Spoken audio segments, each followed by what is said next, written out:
Assalamualaikum warahmatullahi wabarakatuh. Selamat sore semuanya. Hari ini adalah bab pertama kita, yaitu tentang pengantar logika. Nah,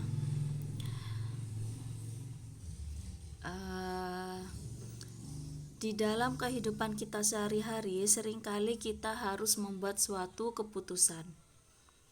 Sebelum dapat membuat keputusan yang baik, lebih dulu kita harus dapat menarik suatu konklusi dari keadaan yang kita hadapi. Nah, untuk dapat menarik konklusi yang tepat, maka diperlukan kemampuan menalar. Aturan-aturan yang dapat kita gunakan dalam kemampuan menalar itu akan kita pelajari di logika ini. Dalam konsep logika seperti itu. Jadi logika ini berperan penting untuk membantu kita dalam menarik kesimpulan-kesimpulan yang tepat dalam situasi atau keadaan yang sedang kita hadapi. Jadi intinya konsep logika ini akan membantu kita untuk melatih kemampuan menalar kita, seperti itu. Nah, kemudian yang akan kita bahas selanjutnya yaitu pernyataan. Suatu pernyataan adalah suatu kalimat deklaratif yang benar saja atau salah saja, tetapi tidak keduanya. Diingat, pernyataan itu tidak akan memiliki dua nilai. Tidak akan memiliki dua nilai sekaligus, benar dan salah saja. Tidak ya. Suatu pernyataan itu akan bernilai hanya benar saja atau salah saja, tetapi tidak keduanya. Nah, suatu pernyataan juga diikuti dengan kalimat dengan tanda titik. Maksud saya dengan tanda titik. Suatu pernyataan akan diikuti oleh tanda titik. Jadi tidak akan diikuti oleh tanda tanya atau kalimat tanda seru, karena itu bukan pernyataan. Contoh, apakah hari ini hujan? Nah, itu kan pertanyaan. Nilai kebenarannya belum tentu. Apakah nanti hujan atau tidak? Nah, sehingga kalimat tadi, apakah nanti hujan, apakah hari ini hujan, maka itu bukan disebut pernyataan. Ya. Contoh lagi, misalkan tolong ambilkan sapu itu. Nah, itu kan kalimat perintah. Apakah itu suatu pernyataan? Bukan. Karena kita tidak tahu nilai kebenaran dari pernyataan itu. Tolong ambilkan sapu itu. Nah, maka di situ berarti dia kan menyuruh orang, entah diambil atau tidak, kan kita tidak tahu.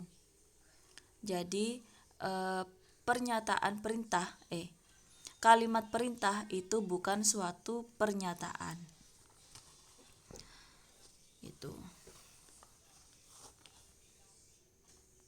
Paham ya?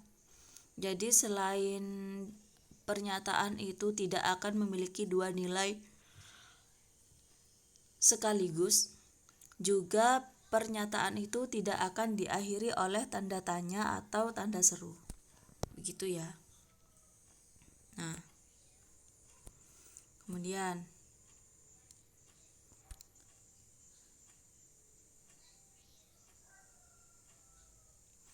contoh suatu pernyataan. Misalkan ada suatu pernyataan, ada 12 bulan dalam setahun. Nah, nilainya apa? Nilai dari pernyataan itu adalah benar. Contoh lagi. 4 ditambah 5 sama dengan 2. Benar apa salah? Nilai dari pernyataan itu adalah salah. Karena 4 ditambah 5 sama dengan 9. gitu ya. Paham ya? Kemudian kita ke variabel dan konstanta. Variabel adalah simbol untuk menunjuk suatu anggota yang belum spesifik dalam semesta pembicaraannya. Jadi variabel itu berupa simbol yang menunjuk pada suatu anggota yang belum spesifik. Contoh yang biasa kita temui adalah variabel X, Y. Ya. Kemudian apa lagi? A, B, C, dan seterusnya, banyak. Nah, ini adalah contoh dari variabel yang jika kita ganti variabel atau simbol ini dengan suatu bilangan, maka simbol ini nanti tidak akan lagi menjadi variabel. Seperti itu. Kemudian yang konstanta. Konstanta adalah simbol yang menunjukkan anggota tertentu dalam semesta pembicaraannya.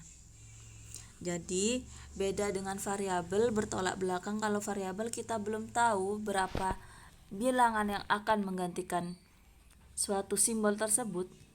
Jadi, bilangan apa masih abstrak kalau variabel.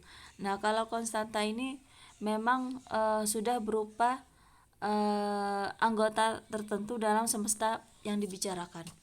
Misalkan kita sedang membicarakan bilangan real. Kemudian ada 4x. Nah, maka 4 ini adalah konstantanya. Begitu. Sedangkan x-nya adalah variabel. Jadi kalau konstanta ini memang yang sudah menunjukkan anggota tertentu dalam semesta pembicaraannya. Seperti itu. Nah, kemudian kita ke kalimat terbuka. Kalimat terbuka adalah kalimat yang mengandung variabel.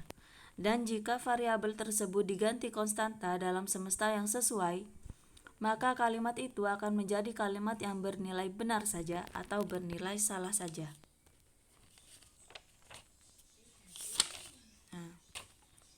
Jadi contoh kalimat terbuka, misalkan 4 ditambah X sama dengan 7. Nah, ini adalah contoh dari kalimat terbuka karena mengandung suatu variabel. Dan jika diganti konstanta dalam semesta yang sesuai, maka akan menjadi pernyataan yang bernilai benar atau salah, tetapi tidak keduanya. Misalkan X ini kita ganti dengan 3, maka kalimat ini akan bernilai benar. Misalkan X ini nanti akan kita ganti menjadi 2, maka pernyataan ini akan bernilai salah.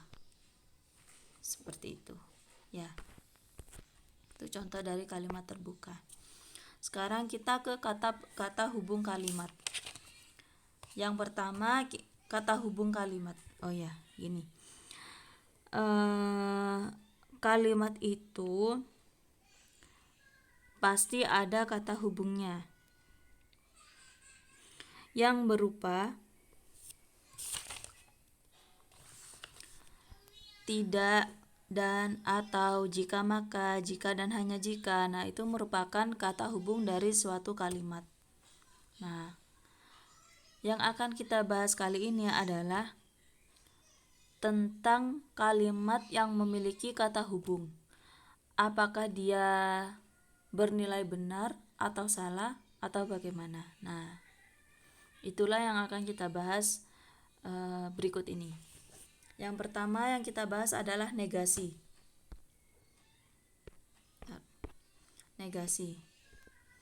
Negasi atau ingkaran adalah suatu pernyataan yang bernilai benar jika pernyataan semula salah dan sebaliknya. Jadi dia lawan, nilai kebenarannya itu lawan dari nilai kebenaran pernyataan sebelumnya. Contoh seperti ini. P sama dengan Jakarta, ada kalimat P yaitu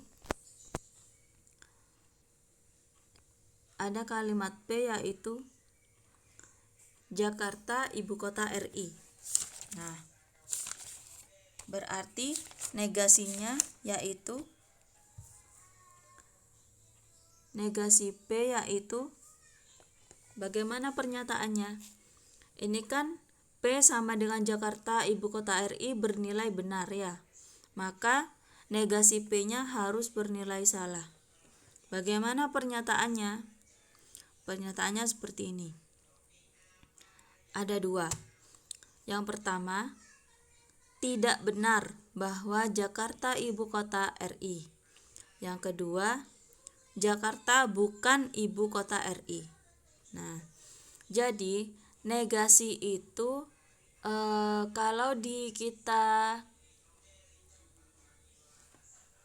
kita transisikan ke suatu pernyataan, maka dia akan menjadi kata tidak atau bukan, gitu ya. Tidak benar bahwa Jakarta ibu kota RI atau Jakarta bukan ibu kota RI. Nah, sehingga negasi P bernilai salah. Gitu. Kalau misalkan P-nya nanti bernilai salah, maka negasi P-nya harusnya bernilai benar. Gitu, ya. Karena kan lawannya ini ada nilai kebenaran. Ini merupakan nilai kebenaran dari ini nilai kebenaran ya dari P dan negasi P. Kalau P-nya benar, maka negasi P-nya salah. Kalau P-nya salah, maka negasi P-nya benar. Kayak gitu. Nah, sekarang kita ke konjungsi. Suatu konjungsi dari dua pernyataan bernilai benar hanya dalam keadaan kedua komponennya bernilai benar. Nah, jadi maksud dari kalimat ini, konjungsi itu merupakan kata hubung dan. Nah, kata hubung dan di sini dinamakan dengan konjungsi. Jadi, P dan Q itu akan bernilai benar hanya jika kedua komponennya benar. Ini. Ya. Jika salah satunya salah, maka dia akan menjadi salah. Paham ya? Jadi keduanya harus benar kalau konjungsi.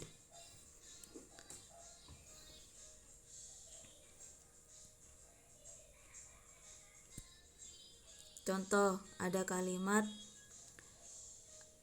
Ima anak pandai, Ima anak cekatan. Nah, kedua nilai dari P dan Q merupakan nilainya sama-sama benar, sehingga kesimpulannya P dan Q adalah benar. Gitu ya. Misalkan ada lagi R. Bunga mawar berbau harum. Benar ya. Nah, kemudian kalimat S. Bunga matahari berwarna biru. Berarti salah.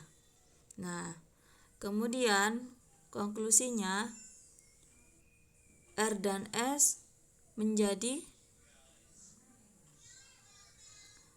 R dan S berarti bunga mawar berbau harum dan bunga matahari berwarna biru. Ya. Jadi kesimpulannya apa? Yang R bernilai benar, yang S bernilai salah. Sehingga kesimpulannya yaitu salah. R dan S kesimpulannya salah. Gitu ya. Nah, sekarang kita ke disjungsi. Disjungsi ini ada dua. Ada disjungsi inklusif dan disjungsi eksklusif. Suatu disjungsi inklusif bernilai benar apabila paling sedikit satu komponennya bernilai benar. Nah, jadi kalau inklusif yang dilambangkan dengan seperti ini. atau yang kita sebut dengan atau. Disjungsi ini yang akan kita bahas yaitu kata hubung atau. Nah, kalau inklusif ini salah satu benar atau dua-duanya benar dari P dan Q, maka dia akan benar. Kalau dua-duanya salah, maka P atau Q jelas salah, gitu ya.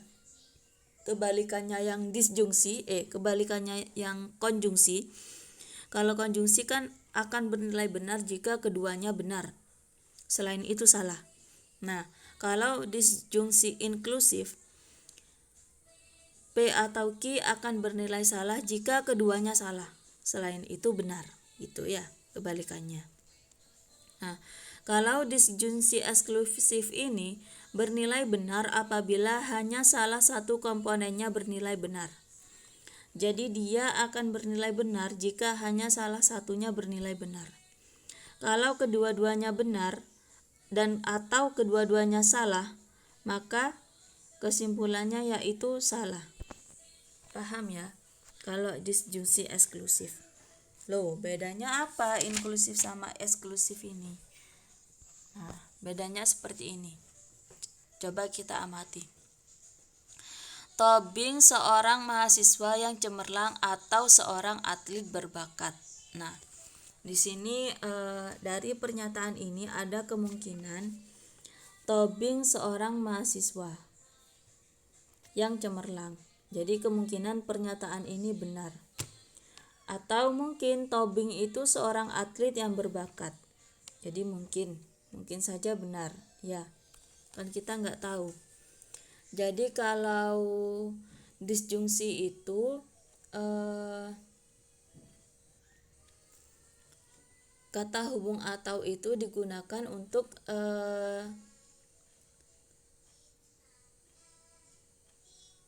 kata hubung atau itu dikatakan benar jika kalau salah satunya gimana ya? Gini. Sekarang kita fokus ke pernyataan ini.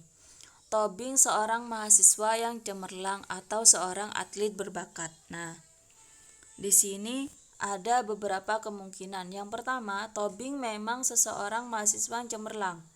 Nah, pernyataan ini benar. Apakah Tobing seorang atlet yang berbakat? Belum tentu juga. Bisa benar, bisa enggak, gitu. Tobing seorang mahasiswa yang cemerlang juga belum tentu juga. Bisa benar, bisa enggak, gitu. Ya. Nah, atau juga dia bisa benar kedua-duanya. Gitu. Ya. Jadi kalau disjungsi ini berbeda dengan dan ya, dengan konjungsi. Kalau konjungsi itu tidak boleh salah satu, harus kedua-duanya itu bernilai benar, baru dia benar. Nah, kalau disjungsi ini merupakan contoh yang disjungsi inklusif. Kalau disjungsi inklusif itu salah satunya benar, itu nggak apa-apa. Kalimat ini bisa dinyatakan benar. Kedua-duanya benar pun nggak apa-apa, juga dianggap benar. Tetapi jangan sampai kedua-duanya salah, gitu. Jadi kalau disjungsi inklusif ini kita bisa ambil salah satu. Tobing itu memang mahasiswa yang cemerlang saja, atau Tobing itu memang atlet yang berbakat saja. Atau bisa jadi Tobing memang seorang mahasiswa yang cemerlang sekaligus dia atlet yang berbakat, gitu. Itu baru yang kita bisa menyimpulkan bahwa kalimat ini bernilai benar. Kalau salah bagaimana? Kalau salah berarti Tobing itu bukan mahasiswa yang cemerlang, atau juga Tobing itu bukan atlet yang berbakat. Nah, gitu ya. Paham ya bedanya ya. Jadi kalau kedua kalimat ini bernilai salah, maka kesimpulannya nanti juga akan bernilai salah. Jika salah satu benar saja kita bisa menyimpulkan bahwa kalimat ini benar gitu. Kalau inklusif. Nah, kalau eksklusif ini kalau kedua-duanya bernilai benar atau kedua-duanya bernilai salah, maka pernyataan ini akan bernilai salah. Nah, jadi harus diambil salah satu. Contoh, aku lahir di Surabaya atau di Bandung, kan tidak mungkin kedua-duanya. Harus salah satu. Entah yang Surabaya yang benar atau yang Bandung yang benar. Yang jelas tidak keduanya. Nah, itu bedanya ya. Kalau eksklusif yang seperti itu. Jadi tidak mungkin dua kalimat ini memiliki pernyataan yang sama. Benar semua atau salah semua itu nanti kesimpulannya akan menjadi salah. Kalau eksklusif ini harus salah satu saja yang benar gitu ya. Paham ya? Sekarang kita ke kondisional atau implikasi. Nah, dilambangkan dengan jika P maka Q, seperti ini. P ini disebut hipotesa atau anteseden dan Q disebut konklusi atau konsekuen. Nah, implikasi jika P maka Q bernilai benar jika anteseden salah atau konsekuennya benar. Nah, kalau antesedennya benar, kalau antesedennya salah, nah antesedennya salah atau P-nya salah, kemudian konsekuennya benar, ini konsekuennya benar, maka kesimpulan dari P maka Q ini akan bernilai benar ya. Nah, intinya gini, biar gampangnya gini, kalian ingat-ingat saja yang salah. Jika P maka Q ini akan bernilai salah jika ini saja kondisinya. Jika P benar, Q salah, maka kesimpulannya akan menjadi salah. Selain itu benar gitu. Jadi yang kalian ingat ini saja nggak apa-apa. BSS gitu ya, untuk memudahkan kalian mengingat. Paham ya? Nah,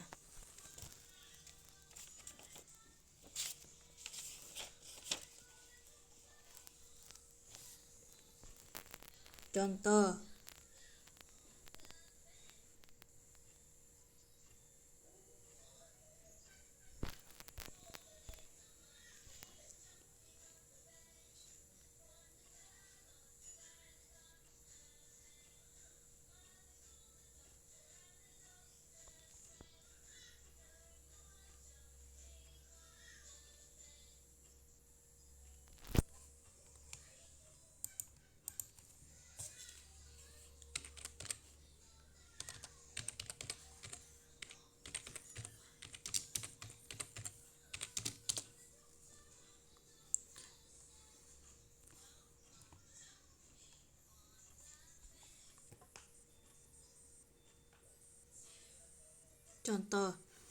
misalkan ada kalimat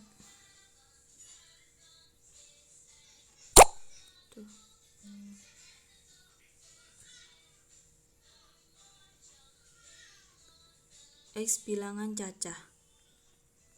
Kemudian ada kalimat lagi, ini kalimat P. Kemudian kalimat Q-nya X bilangan bulat positif. Nah,